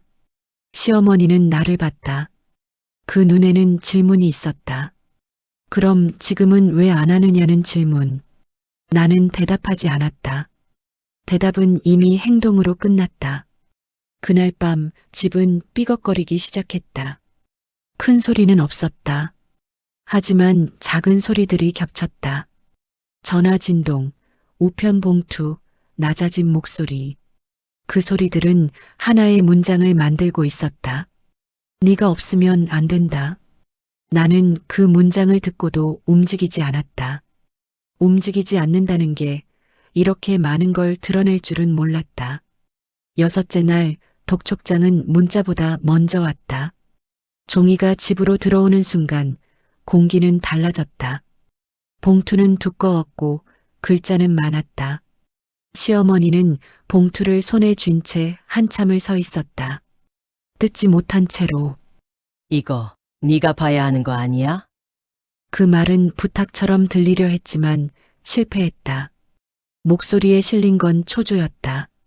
초조는 명령보다 더 날카로웠다. 지금은 못 봐요. 나는 소파에 앉아 있었다. 일어나지 않았다. 봉투를 받지도 않았다. 왜? 몸이 아직 안 좋아서요. 그럼 언제 좋아져? 그 질문은 처음이었다. 내 몸의 회복 시점을 묻는 질문. 하지만 그 질문의 목적은 건강이 아니었다. 업무 재개 시점이었다. 나는 대답하지 않았다. 대답은 약속이 되기 쉬웠다. 그날 오후 남편이 나를 불렀다. 잠깐 얘기 좀 하자. 그의 표정은 조심스러웠다. 조심스러움은 늘 중간자들이 쓰는 얼굴이었다. 엄마가 많이 불안해해. 그래? 이게 이렇게까지 될 줄 몰랐대. 몰랐다는 말이 나왔다. 그 말은 늘 늦게 도착했다. 수진아, 그는 말을 고르다 말했다. 이번 한 번만 네가 정리해주면 안 될까? 이번 한 번. 그 말은 이 집에서 수십 번 쓰였다. 이번 한 번은 늘 마지막이 아니었다. 이미 늦었어요. 내 말은 차분했다. 설명하지 않아도 되는 문장이었다. 늦었다니 뭘? 기한이요. 그 단어가 방 안에 떨어졌다. 기한. 시어머니가 가장 싫어하는 단어였다. 기한은 변명하지 않는다. 그럼 지금이라도 하면 되잖아. 시어머니의 목소리가 높아졌다. 왜 이렇게 일을 키워? 일을 키웠다는 말이 나왔다. 일을 키운 사람은 늘 일을 하던 사람이 된다. 안 한 사람은 키워진 일을 피해간다. 제가 키운 게 아니에요. 나는 처음으로 그렇게 말했다. 부정이었다. 하지만 공격은 아니었다. 그럼 누가 키웠어? 아무도요. 아무도라는 말은 책임을 흩뜨렸다. 시어머니의 얼굴이 굳었다. 책임이 흩어지면 붙잡을 곳이 사라진다. 그날 밤 시어머니는 친척에게 전화를 했다. 목소리를 낮추고 말을 골랐다. 요즘 며느리가 좀 이상해. 그 말이 들렸다. 방문 너머로 원래 잘하던 애인데 요즘은 손을 놔. 손을 놨다는 표현이 정확했다. 나는 손을 놨다. 그리고 그 표현이 처음으로 사실이 되었다. 전화가 끝나자 시어머니는 문을 열고 나를 봤다. 너 왜 이래? 왜라는 질문이 나왔다. 나는 그 질문을 오래 기다려왔다. 제가요? 그래. 네가 그동안 다 해왔잖아. 그 말은 인정이었다. 처음으로 나온 인정. 하지만 그 인정에는 대가가 붙어 있었다. 그러니까 지금도 해라. 그동안은 제가 할 수 있었어요. 지금은? 지금은요. 나는 잠깐 멈췄다. 그리고 말했다. 제가 더 이상 하면 안 되는 상태예요. 정확한 문장이었다. 못한다가 아니라 안 된다. 그 차이를 시어머니는 이해하지 못했다. 다음 날 아침 집에 전화가 한 통 더 왔다. 이번에는 임대인 측이었다. 남편이 받았다. 통화는 짧았고 끊자마자 그의 얼굴이 바뀌었다. 계약 문제래. 어떤 문제? 갱신이 안 됐대. 시어머니가 나를 봤다. 왜 안 했어? 그 질문은 이제 숨기지 않았다. 직설이었다. 안 했어요. 나는 그대로 말했다. 숨기지 않았다. 이유도 덧붙이지 않았다. 사실만 말했다. 왜? 몸이 안 좋아서요. 그게 이유가 돼. 저한테는요. 그 문장이 방 안에 떨어졌다. 저한테는요. 그 말은 기준을 바꿨다. 집의 기준에서 내 기준으로. 시어머니는 말을 잃었다. 남편은 나를 봤다. 그 눈에는 처음 보는 종류의 감정이 있었다. 두려움.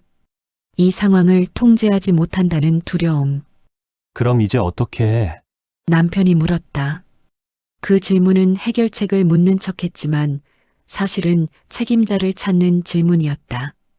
나는 천천히 숨을 들이쉬었다. 그리고 말했다.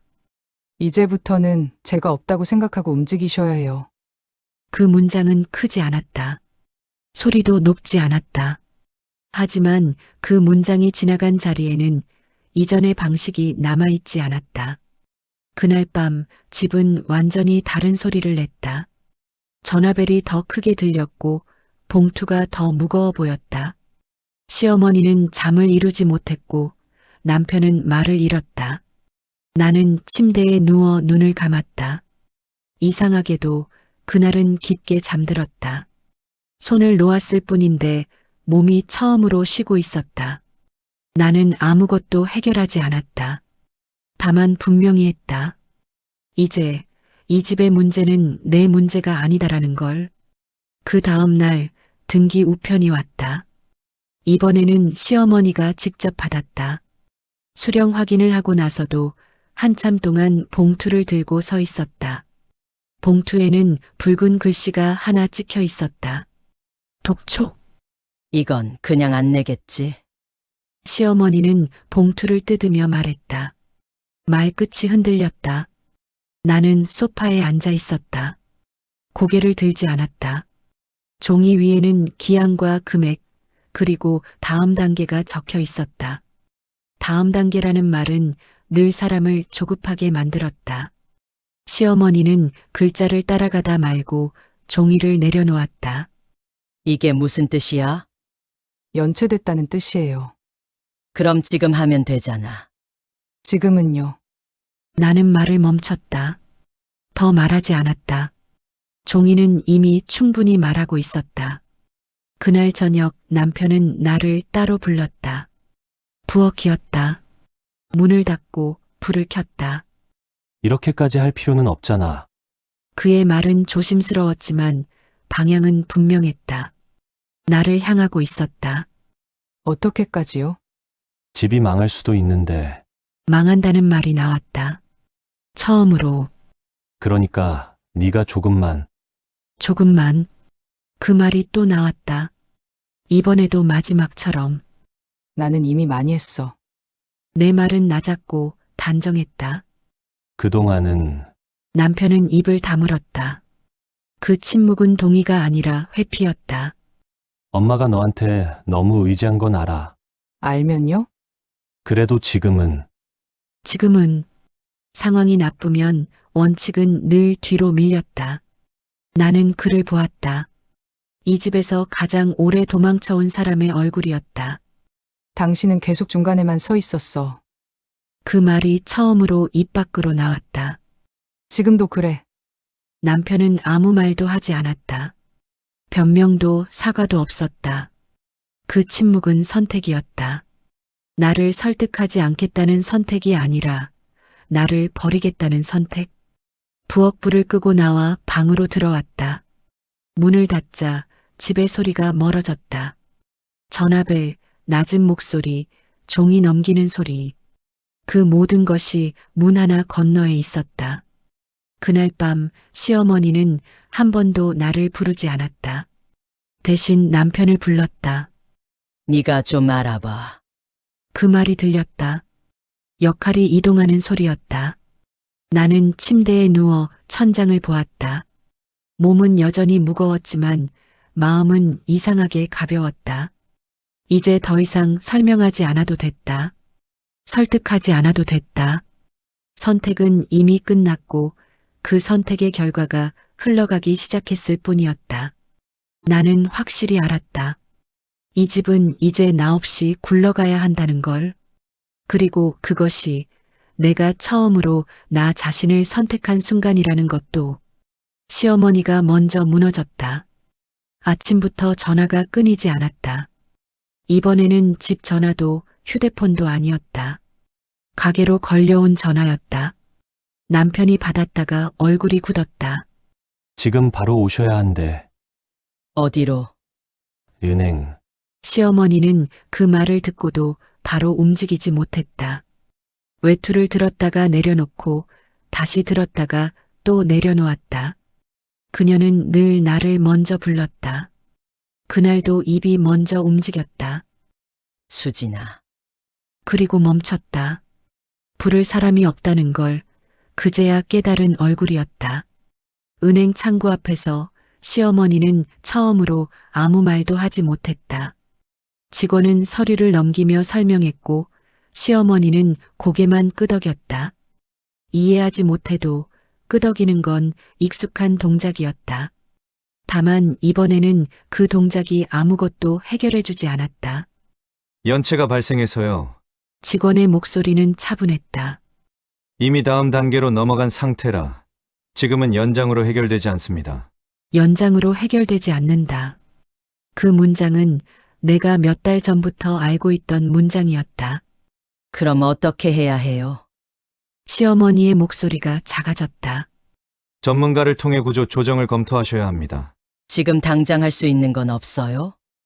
지금은 어렵습니다. 은행을 나오는 길에 시어머니는 아무 말도 하지 않았다. 말 대신 숨이 빨라졌다. 숨이 빨라질수록 분노는 집을 향했다. 집에 도착하자마자 시어머니는 나를 불렀다. 너, 그 호칭이 돌아왔다. 이게 어떻게 된 거야? 나는 소파에 앉아 있었다. 일어나지 않았다. 연장 기한이 지났어요. 그걸 왜 안 했어? 몸이 안 좋아서요.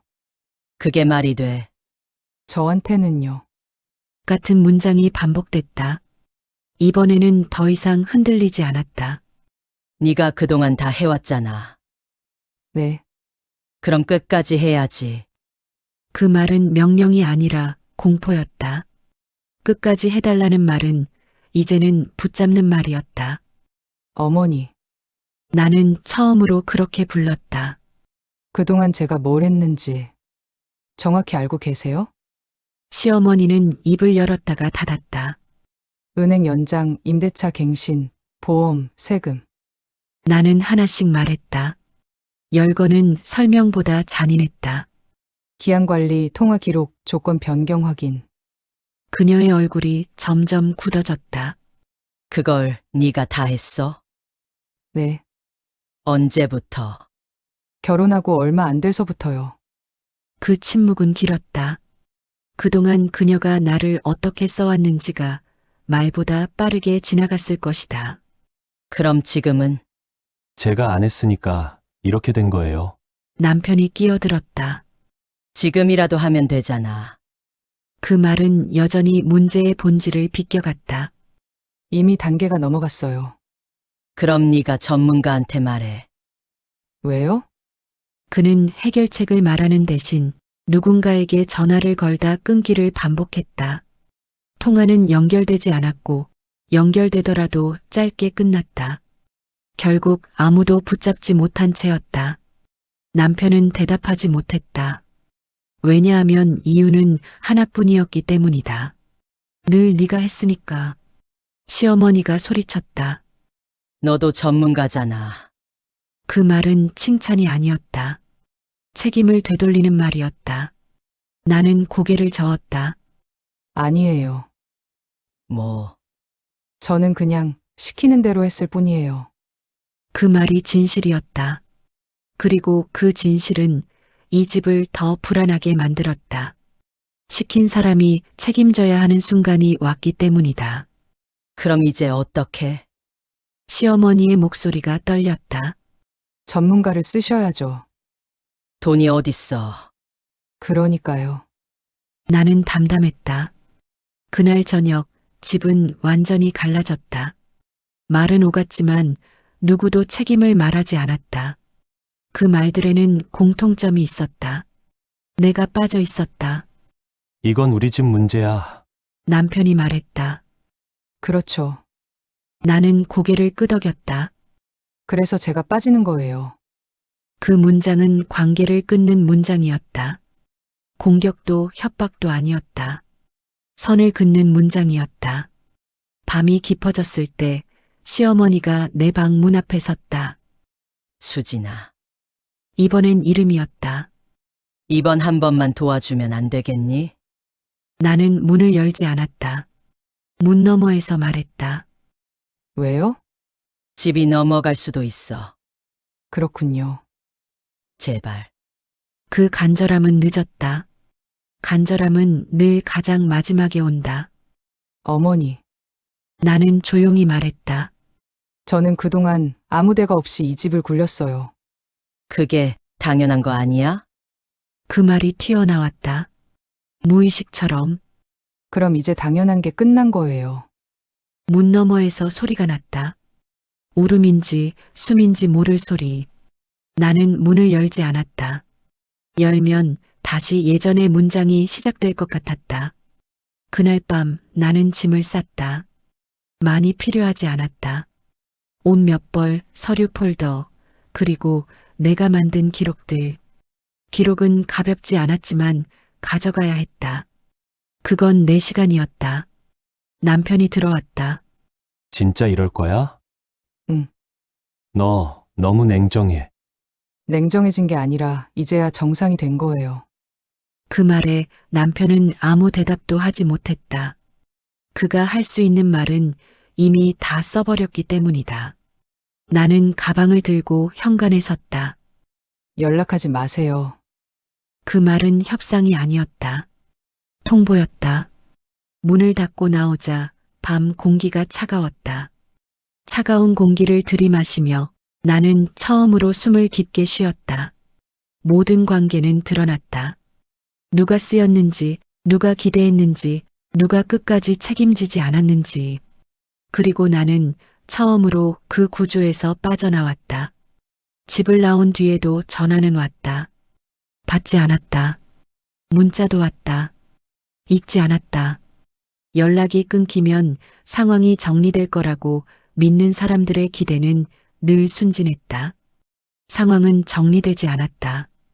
다만 방향을 잃었을 뿐이었다. 며칠 뒤 남편에게서 메시지가 왔다. 잠깐만 얘기하자. 나는 장소를 정해 답했다. 집 근처 카페, 사람 많은 곳. 그 선택은 감정 때문이 아니라 안전 때문이었다. 남편은 먼저 와 있었다. 컵을 두 손으로 감싸쥔 채였다. 이렇게까지 할 줄은 몰랐어. 그의 첫말이었다. 나도 나는 맞은편에 앉아 말했다. 이렇게까지 버틸 줄은. 그는 잠깐 웃었다. 웃음은 금방 사라졌다. 엄마가 많이 힘들어해. 그래? 밤에 잠도 못 자. 그 말은 동정심을 기대한 말이었다. 나는 고개를 끄덕였다. 동정은 했지만 돌아갈 생각은 없었다. 은행에서 연락이 계속 와. 그럴 거야. 집도, 가게도 다 꼬였어. 그는 처음으로 다라는 말을 썼다. 하나가 아니라 전부. 네가 조금만 도와주면 정리는 될 것 같아. 나는 그 문장을 오래 들여다봤다. 조금만. 정리. 그 말들은 언제나 나를 다시 안으로 끌어들이는 단어들이었다. 도와달라는 거야? 응, 왜? 네가 제일 잘 아니까. 그 대답은 솔직했다. 그래서 더 단단했다. 나는 커피를 한 모금 마셨다. 쓴맛이 입안에 남았다. 그럼 조건이 있어. 그가 고개를 들었다. 희망이 잠깐 스쳤다. 뭔데? 전부 기록으로 남길 거. 그게 무슨? 내가 뭘 했는지, 앞으로 누가 뭘 책임지는지. 나는 말을 이어갔다. 그리고 다시는 당연이라는 말 쓰지 말 거. 남편은 입술을 깨물었다. 그건 엄마 성격상. 그럼 안 되는 거야. 대화는 거기서 멈췄다. 조건을 거부하는 건 도움을 거부하는 것과 같았다. 그는 그걸 알면서도 고개를 끄덕이지 않았다. 중간에 서는 게 여전히 가장 쉬운 선택이었기 때문이다. 며칠 후 시어머니에게서 전화가 왔다. 이번엔 받았다. 수진아, 목소리가 낮았다. 미안하다. 사과는 갑자기 나왔다. 준비되지 않은 사과는 늘 그렇다. 그 사과에는 과거가 없었다. 오직 지금을 넘기려는 의지만 있었다. 뭐가요? 내 질문에 시어머니는 잠깐 멈췄다. 그동안 네가 힘든 줄 몰랐어. 그 말은 사과처럼 들렸지만 사실은 변명이었다. 몰랐다는 말은 책임을 줄여준다. 몰라도 괜찮아요. 내 말에 그녀는 안도한 듯 숨을 내쉬었다. 그래도 이번엔 좀 도와주면 안 되겠니? 그 순간 나는 알았다. 이 사과는 관계를 회복하기 위한 말이 아니라 요구를 다시 시작하기 위한 말이라는 걸. 어머니, 나는 차분하게 말했다. 제가 도와주면 다음에는 뭐가 달라지죠?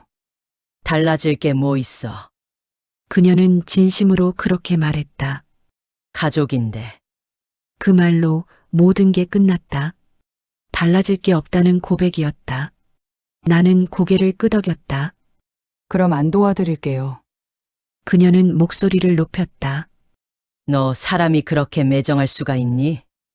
매정한 게 아니라 이제는 제 몫만 하겠다는 거예요. 전화는 거기서 끊겼다. 끊긴 뒤에도 귀에는 잠깐 울림이 남았다. 익숙한 울림이었다. 그동안은 그 울림을 참고 다시 전화를 걸었다. 이번에는 그러지 않았다. 며칠 뒤 이혼 서류가 도착했다. 남편이 보냈다. 동봉된 메모는 짧았다. 이렇게까지 가야 해? 나는 서류를 천천히 읽었다. 조건은 불리하지도 유리하지도 않았다. 딱 현실적인 수준이었다. 재산 분할, 위자료. 감정은 숫자로 정리돼 있었다. 나는 그 숫자들이 낯설지 않았다. 서류에 도장을 찍으며 나는 생각했다. 이건 패배가 아니다. 이건 후퇴도 아니다. 이건 정산이었다. 서류를 봉투에 넣고 우체국에 들렀다. 접수 창구에서 직원이 물었다. 등기로 보내시겠어요? 네, 확인하실 건 없으세요? 괜찮아요. 우체국 문을 나서며 나는 휴대폰을 꺼냈다. 새로운 번호로 전화가 한 통 와 있었다. 받지 않았다.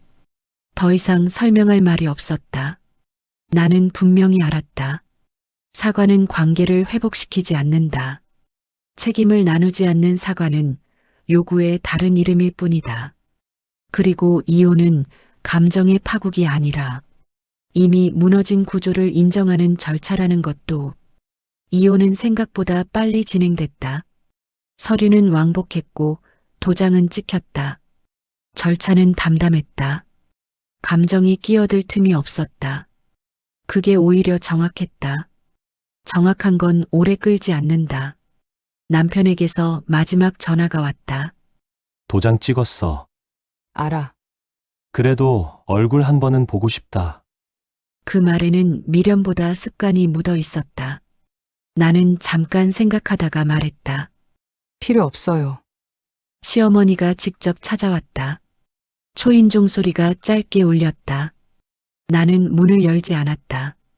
인터폰 너머로 그녀의 얼굴이 보였다. 예전보다 작아 보였다. 분노도 위험도 없이. 수진아, 목소리가 떨렸다. 잠깐만 이야기하자. 말씀하세요. 문은 열리지 않았다. 은행에서 또 연락이 왔어. 그 말은 여전히 요구의 시작이었다. 담보가. 어머니, 나는 말을 끊었다. 이제 제 집 문제가 아니에요. 침묵이 흘렀다.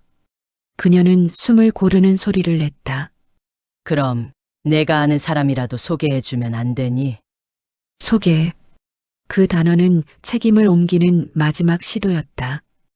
왜요? 내가 잘 아니까. 그 문장은 끝까지 변하지 않았다. 아는 건 맞아요. 나는 천천히 말했다. 그래서 더 안 해요. 문 너머에서 소리가 났다. 울음인지 숨인지 분간하기 어려운 소리였다. 나는 그대로 서 있었다. 너 정말 독하다. 그 말이 나왔다. 사람이 어떻게 이렇게 매정할 수 있어? 매정한 게 아니라 나는 조용히 말했다. 이제 제 삶을 쓰는 거예요. 그녀는 아무 말도 하지 않았다. 인터폰 화면에서 고개가 숙여졌다. 잠시 후 화면이 꺼졌다. 발소리가 멀어졌다. 그날 이후로 시어머니는 다시 오지 않았다. 며칠 뒤 소문이 들렸다. 가게를 정리한다는 말, 담보 이야기가 오간다는 말, 친척들 사이에서 내 이름이 오르내렸다는 말도 들렸다. 그 며느리 너무했다더라. 그래도 다 해주던 애였잖아. 말들은 엇갈렸다. 하지만 이제는 그 말들이 내 생활을 건드리지 못했다. 남편은 마지막으로 메시지를 보냈다. 미안해. 나는 답하지 않았다. 사과는 이제 기능을 잃었다. 집안이 조용해졌다. 진짜 조용함이었다. 전화도 인터폰도 울리지 않았다. 그 조용함 속에서 나는 내 짐을 다시 정리했다. 이번에는 도망치듯 싸지 않았다. 필요한 것만 남기고 나머지는 버렸다. 서류 폴더를 열었다. 내가 정리해왔던 기록들, 기한, 날짜, 메모. 나는 그중 일부만 남기고 나머지는 파쇄했다. 기록을 쥐고 있을 이유가 없어졌다. 기록은 방패였지 목적이 아니었다. 나는 거울 앞에 섰다. 얼굴은 여전했다. 살도 여전했다. 하지만 눈은 달랐다. 눈이 더 이상 설명하지 않았다. 변명하지 않았다. 나는 스스로에게 말했다. 끝났다. 그 말은 선언이 아니라 확인이었다. 이혼은 서류로 끝났고 요구는 문 앞에서 멈췄고 관계는 스스로 붕괴했다. 무너진 건 내가 아니라 나에게 기대서만 서 있던 구조였다는 걸.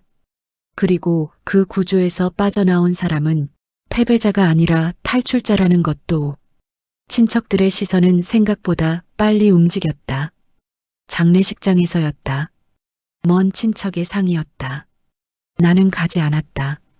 대신 이야기가 건너왔다.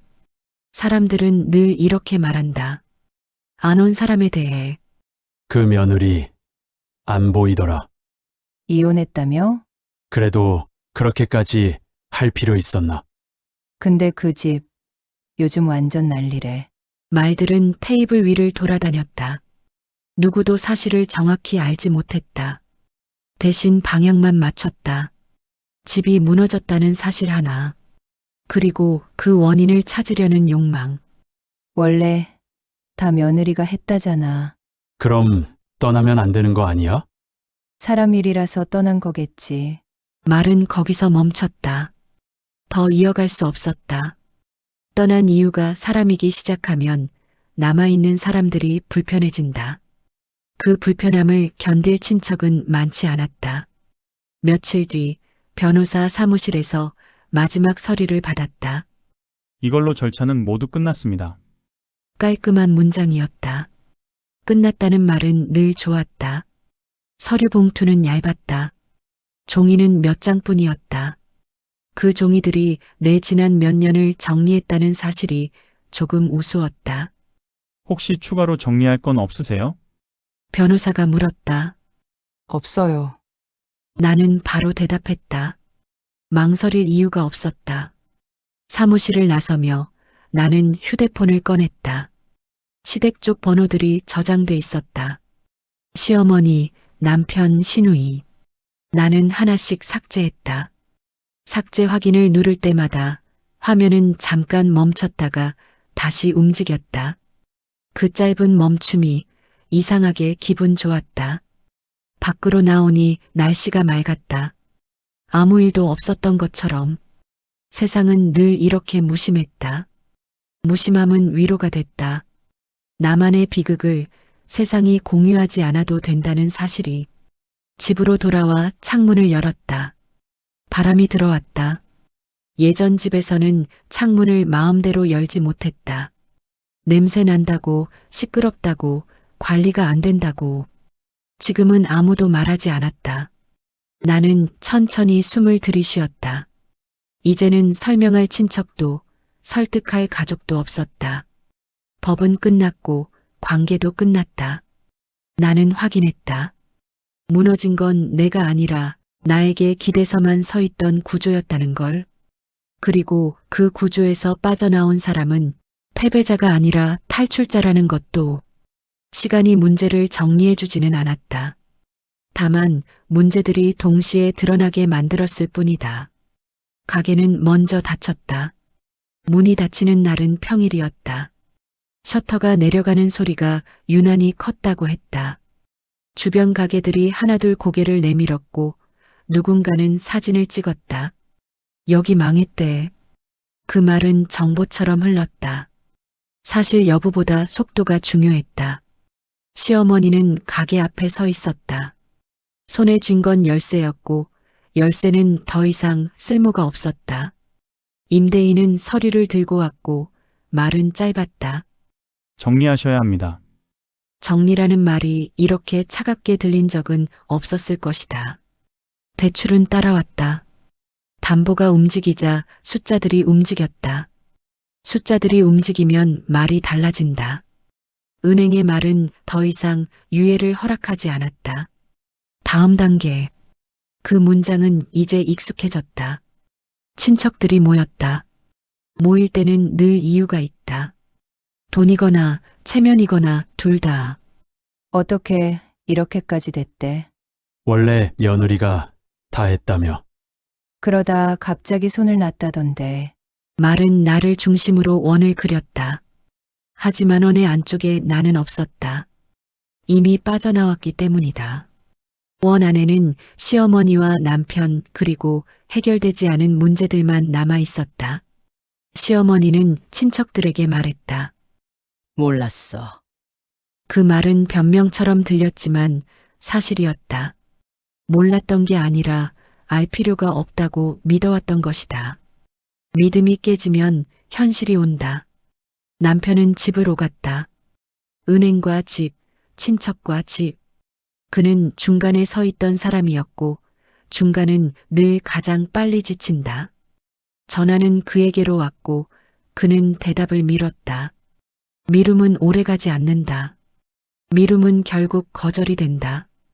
그 사이 나는 아무 일도 하지 않았다. 쉬지도 무너지지도 않았다. 다만 하루가 흘러가도록 두었다. 면접을 보러 간 곳은 작은 사무실이었다. 창문이 컸고 책상이 정리돼 있었다. 면접관은 내 이력을 천천히 읽었다. 금융 쪽 실무를 오래 하셨네요. 네, 공백이 있는데요. 가정 사정이 있었습니다. 그는 더 묻지 않았다. 그게 좋았다.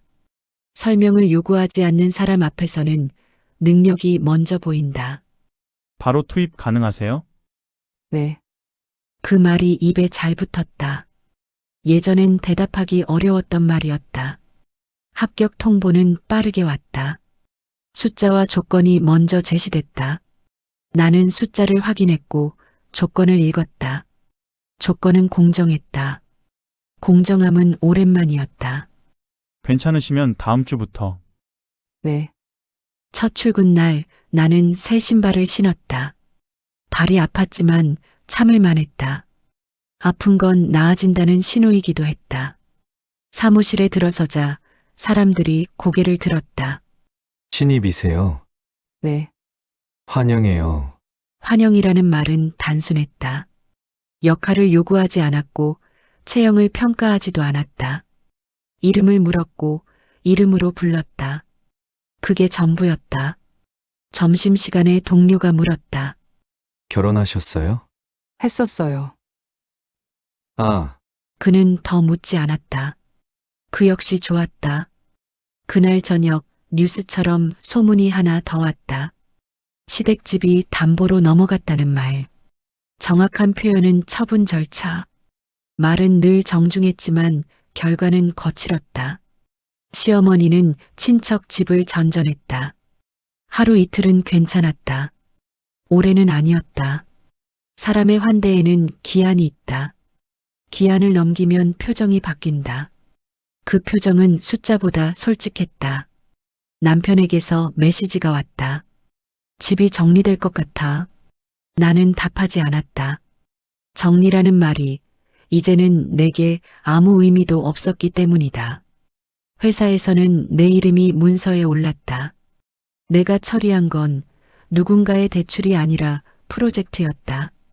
기한은 있었고 책임은 분명했다. 그 구조가 좋았다. 내가 하지 않으면 멈추는 구조가 아니라 각자의 몫이 있는 구조.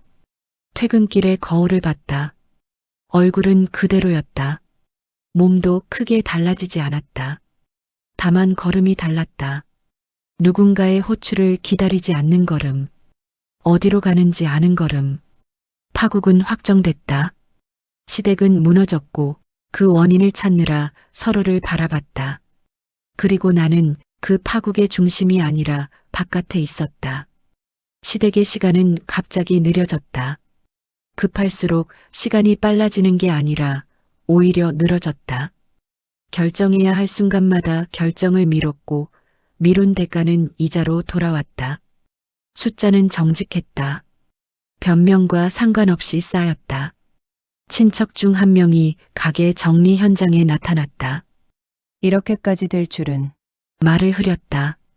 말 끝에는 늘 책임이 빠져 있었다. 그때 며느리가 있었으면. 그 말이 나오자 다른 친척이 고개를 저었다. 없어졌으니까 이런 거지. 사라진 사람의 자리는 언제나 설명이 간단해진다. 시어머니는 서류를 들고 은행을 오갔다. 창구 앞에서 질문은 짧아졌고 대답은 더 짧아졌다. 방법이 없어요. 그 문장을 몇 번 듣고 나서야 그녀는 질문을 바꿨다. 누가 도와줄 수 있죠? 이제는 해결이 아니라 대신할 사람을 찾고 있었다. 남편은 통화를 끝내고 한숨을 쉬었다. 아무도 정확히 알려주질 않아. 그 말은 거짓이었다. 알려주는 사람은 있었다. 다만 공짜로 알려주지 않을 뿐이었다. 그는 그 차이를 이제야 배웠다. 그 사이 내 하루는 자리를 잡았다. 출근 시간은 일정했고 업무는 명확했다. 오전에는 보고서를 정리했고 오후에는 회의를 했다. 회의에서 나는 말을 했고 말은 기록으로 남았다. 기록은 책임을 만들었고 책임은 공평하게 나뉘었다. 공평함은 오래간만에 느끼는 감각이었다. 점심을 같이 먹는 동료가 말했다. 일 정리 깔끔하시네요. 그 말에 나는 웃었다. 칭찬이 아니라 관찰이라서 좋았다. 예전에 많이 해봐서요. 그럼 여기서는 편하겠어요. 편하다는 말이 처음으로 사실이 됐다. 퇴근길 나는 가끔 휴대폰을 꺼냈다가 다시 넣었다. 습관처럼. 하지만 이제는 확인할 메시지가 없었다. 호출도 없었다. 불안은 줄었고 잠은 깊어졌다. 몸이 먼저 변했다. 시댁에서는 마지막 시도가 있었다. 남편이 메시지를 보냈다. 엄마가 전문가 소개라도 부탁한대. 나는 짧게 답했다. 이미 소개받을 시기 지났어. 그게 전부였다. 설명은 더 이상 의미가 없었다. 며칠 뒤 친척들 사이에서 방향이 바뀌었다. 그래도 며느리 탓은 아니지. 원래 다 맡겨놓고 있었잖아. 그 집 구조가 문제였어. 말이 늦게 바뀌었다. 항상 그랬다. 늦게 바뀌는 말은 위로가 되지 않는다. 다만 기록처럼 남을 뿐이다. 시어머니는 결국 상담을 받기 시작했다. 비용이 들었고 결과는 느렸다. 느린 결과는 불안했지만 불안은 이제 그녀의 몫이었다. 누군가에게 전가할 수 없을 때 불안은 처음으로 제자리를 찾는다. 나는 월급을 받았다. 숫자가 계좌에 찍혔다. 숫자는 작지 않았고 무엇보다 내 이름으로 찍혔다. 그 사실이 중요했다. 누군가의 문제를 대신 해결해 벌어온 돈이 아니라 내가 한 일을 인정받은 대가였다. 주말에는 산책을 했다. 목적 없이 걷는 시간이 생겼다. 목적 없는 시간은 사치처럼 느껴졌지만 곧 일상이 됐다. 일상은 가장 강력한 회복이었다. 두 세계는 완전히 갈라졌다. 한쪽은 여전히 대신할 사람을 찾고 있었고 다른 한쪽은 각자의 몫으로 굴러가고 있었다. 그리고 나는 더 이상 비교하지 않았다. 비교는 돌아갈 마음이 있을 때 하는 일이었다. 마지막 연락은 예고 없이 왔다. 번호는 저장돼 있지 않았지만 문장은 익숙했다. 잠깐만 볼 수 있을까? 남편이었다. 나는 한참을 바라보다가 답했다. 10분만. 카페는 예전과 달랐다. 같은 테이블, 같은 의자였지만 내가 앉는 자세가 달랐다. 그는 조금 늦게 들어왔다. 숨이 가빴고 눈이 피곤해 보였다. 잘 지내? 그가 물었다. 응. 짧은 대답이 나왔다. 꾸밈이 없었다. 그는 커피를 한 모금 마시고 말했다. 집이 정리됐어. 정리. 또 그 말이었다. 가게는 완전히 접었고, 집은 그는 말을 삼켰다. 정리 중이야. 그렇구나. 그 말이 자연스럽게 나왔다. 놀라지도 아프지도 않았다. 엄마가 너 얘길 많이 해. 그가 말했다. 후회한대. 후회라는 말은 늘 늦었다. 늦게 오는 감정은 상황을 바꾸지 못한다. 그래서 내가 말했다. 그는 잠깐 침을 삼켰다. 그래서 네가 너무 냉정했던 건 아닐까. 그런 말도 해. 그 말이 마지막 미련이었다. 나에게 다시 죄책감을 얹으려는 아주 약한 시도. 나는 냉정해진 적 없어. 나는 차분히 말했다. 그냥 그만한 역할을 그만둔 거야. 그는 고개를 숙였다. 그럼 우리는 완전히 끝난 거네. 그 한 글자가 길었다.